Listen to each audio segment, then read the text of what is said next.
We're back. Now, Rich Hackett, now Don says that this could lead, as I mentioned earlier, to fewer convictions because prosecutors are human beings. And if a human being, if someone with a family and a job who has a problem, admittedly has a problem, comes before them and says, look, you know, if you force me to go to trial, we'll clog up your courts, we'll take up the time of your lawyers.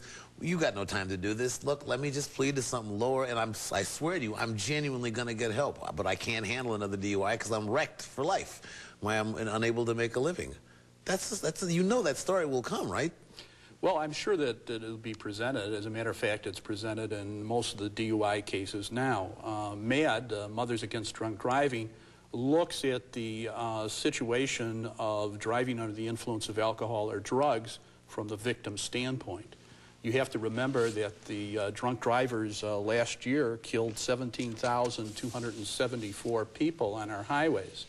And there's been an increase in the number of fatal crashes both in Illinois and nationally. And I think that we should view this very serious DUI problem as a problem of confronting and stopping the violent crime of DUI. And there's many people that lose their lives and lose their loved ones because of the actions and the irresponsible actions of drunk drivers. Well, I'm with you, and certainly we all would like to see less drunk driving, and I'm sure it'll make people feel, it makes us feel good to take a hard line, but if there is a reasonable argument that this will not in fact be effective, and I would say effectiveness would be the test, I'm sure Don would agree here, would be the test of any law or policy. And there is a decent argument that this might not be as effective as the current law, isn't there? Well, you know, I think this is an argument that we traditionally hear whenever we propose some positive legislation. Okay. Wherever we think that there's a positive step forward, we hear the arguments, particularly from the defense bar, that, you know, well, the court system will grind to a halt and all these bad things will happen and there'll be a big increase in discharges. And it just hasn't happened. It hasn't happened in the past.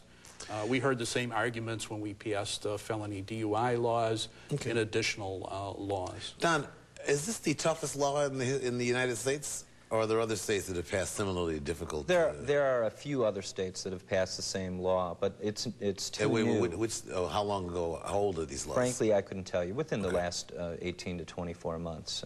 I think there's 6 or 8 others. Any clogged court systems? Statistically, I haven't seen anything to support that argument, but I can say that when they passed the law in Illinois extending suspensions for second offenders from 1 to 2 years, the amount of people that in fact got suspended, second offenders, went down, again, because the law became so severe that sympathetic ears in the system actually threw out more suspensions. Now, do you have, again, you have no sympathy for this notion, though? No, I don't. And I think we have to rely upon the discretion of the prosecutors and the professionalism of the judges to evaluate the cases on a case-by-case basis. Well, now this law will also immediately apply to, what, 424,000 drivers who've already used the one free turn? That's correct. So you will see a tremendous impact in the amount of trials, naturally. You have 500,000 people that are going to be ready for trial next But actually, I'm told that only 6% of those drivers got supervision once. Well, that's also correct. Another reason why the law is bad. We're spending so much time on 6% of the people instead of dealing with the 94% that probably need more rehabilitation or more intervention.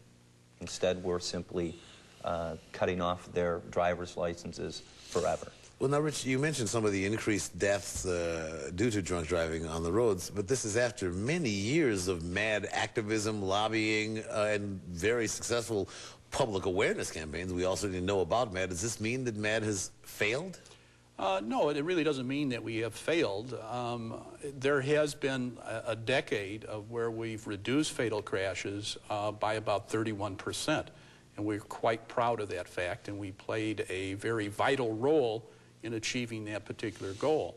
But I think that people kind of have sat back and said, well, you know, we've done everything that we could possibly do. We won the war against the drunk driver, and now we don't have to care about this issue anymore. And it's still a very vital issue. And I cite the statistics that indicate an increase in fatal crashes and personal injury crashes, both nationally and in the state of Illinois, as an indication that we have to do more. We haven't gone far enough with this issue. And Don, I know you're opposed to this law, but surely you're opposed to drunk driving. Any idea what we should be doing? If not this, what should be done to reduce drunk driving? Well, as I said, a second offender, if he was given the opportunity for supervision, right now he would have to go through hundreds of hours of alcohol counseling in order to convince the judge at the end of supervision that he should retain his driving privileges. I think that is a more effective means of reducing those that are driving while impaired. If you revoke someone's license, they lose their job, that it may cause a divorce in their family. They're not going to quit drinking at that point. They're going to continue to drink. The impact is probably going to be so severe, they may even continue to drive without a license. Now, Rich, your side is one. In January 1st, this new law will become law. What else do we need to do? Well, I think we need to pass 08 legislation, and that 08 is the presumptive level that we would like to have people determined to be under the influence of alcohol. 0.08 parts per million blood alcohol? Right, as opposed to 0.10, which is the present standard. And George Ryan, the Secretary of State, has worked very hard to pass that law.